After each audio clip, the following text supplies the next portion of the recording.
You would learn to hide before you learned to walk, because you were born in Sengoku, Japan. War is not a distant rumor. It is outside your door.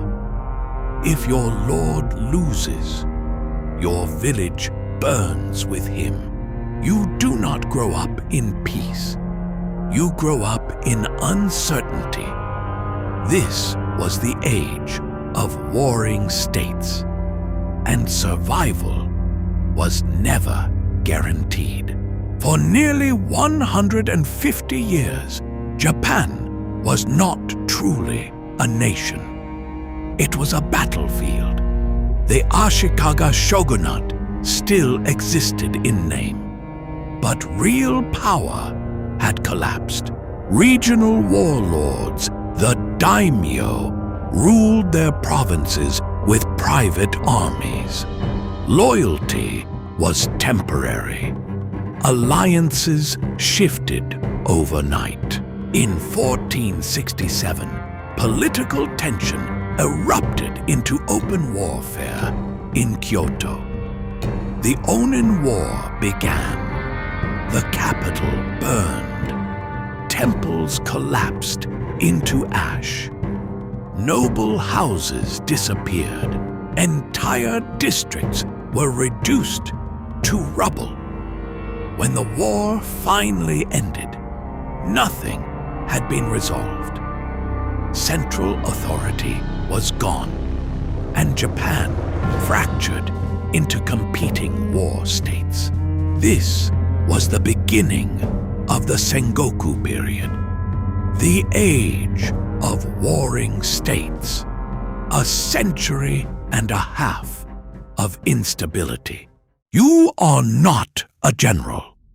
You are not a noble. You are not a legendary samurai. You are a farmer. Your survival depends on rice, but rice is taxed, and taxes feed armies. Armies that may soon march through your land. If soldiers pass through your village, your crops become their rations.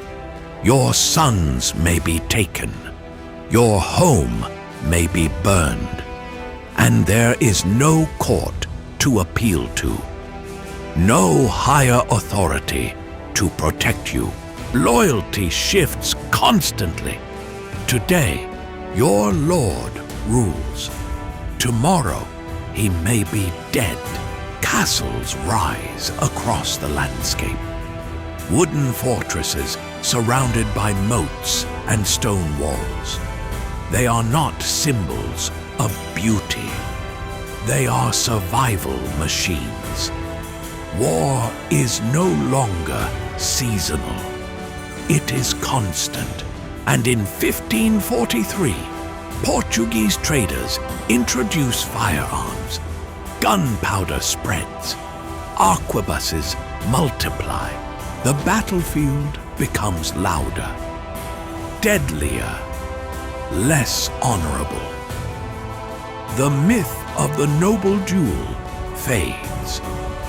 Mass volleys replace single combat. If you are born into this world, your life expectancy drops.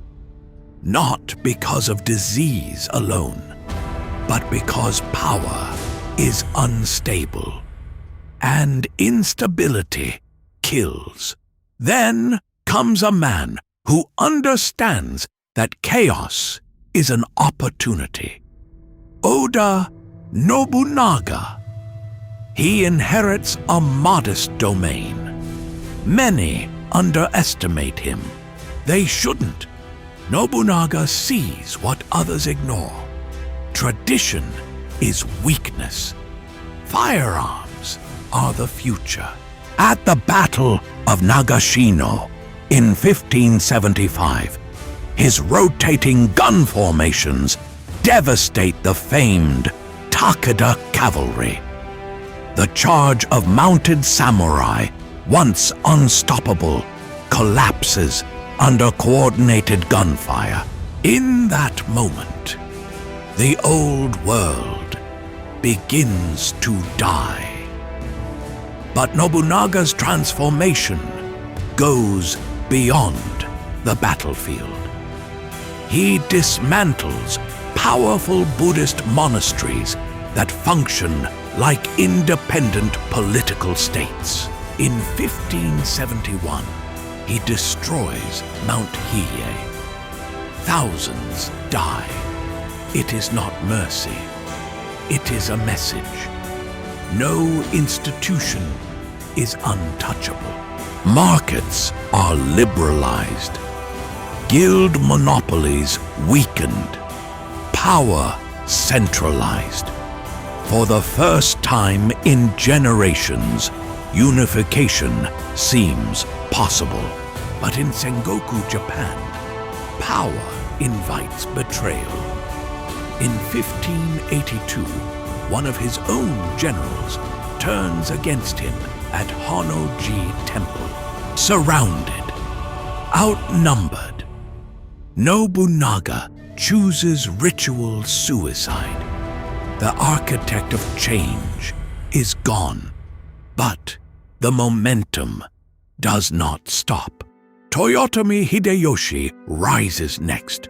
Once a peasant, now a national figure, he avenges Nobunaga, continues the unification. He conducts nationwide land surveys, standardizes taxation, confiscates weapons from peasants in the sword hunt. This permanently separates farmer from warrior. Stability begins to form, but ambition expands beyond Japan. In 1592, Hideyoshi invades Korea. Then again in 1597, the campaigns drain resources, logistics strain, morale weakens, war fatigue spreads. When Hideyoshi dies in 1598, Japan stands unified but fragile. Then comes the decisive moment, the Battle of Sekigahara. Tens of thousands gather. Alliances are uncertain. Some commanders secretly negotiate betrayal, even as battle lines form. By the end of a single day, power shifts permanently. Tokugawa Ieyasu emerges victorious. In 1603, Tokugawa Ieyasu becomes shogun. The Sengoku Period ends. Peace begins. But peace does not come from kindness. It comes from control. Daimyō must alternate residence between their lands and Edo. Families are effectively hostages. Social classes become rigid. Mobility is restricted. Japan closes itself off from most foreign influence under Sakoku. Isolation becomes policy. What emerges is stability. More than 250 years of relative peace. But that peace was forged in fire. The Sengoku period was not romantic. It was not poetic. It was unpredictable, violent, unstable. If you had been born there, you would not control your fate. You would live at the mercy of ambition, of shifting loyalties, of men who believed unity was worth any cost. From chaos emerged order.